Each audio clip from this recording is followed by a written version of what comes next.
তো আমাদের এখন বাংলাদেশে একটাই সমস্যা হয়েছে, খাম্বা আছে কারেন্ট নাই, কারেন্ট আছে খাম্বা নাই।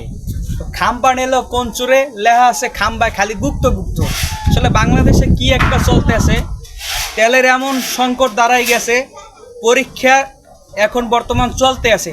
তো 1 ঘন্টা কারেন্ট থাকে, 2-3 ঘন্টা কারেন্ট থাকে না, তাহলে বাংলাদেশের যত ছাত্রছাত্রী আছে তারা পরীক্ষায় কি আগামী দিনে পাশ করতে পারবে আপনি মনে করেন? এই যে তারেক রহমান যখন আওয়ামী লীগ যখন ক্ষমতায় ছিল তখন বলেছিল যে এত লোডশেডিং কেন বাংলাদেশে।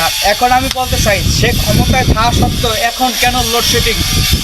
এই যে মিটার আছে কারেন্ট নাই, খাম্বা আছে কারেন্ট নাই। আমরা জানতে চাই বাংলাদেশে খালি নাই নাই বলতে গেলেই চলে। দেখবেন মোটরসাইকেলের সিরিয়াল, দেখবেন পড়ালেখা করতেছে কারেন্ট নাই, মোবাইল চার্জ দিতেছে কারেন্ট নাই, ঘুমাইতে যাইতেছি কারেন্ট নাই, ফ্যান চলে না। এটাই কি সমস্যা? না আসলে সমস্যা সরকারের।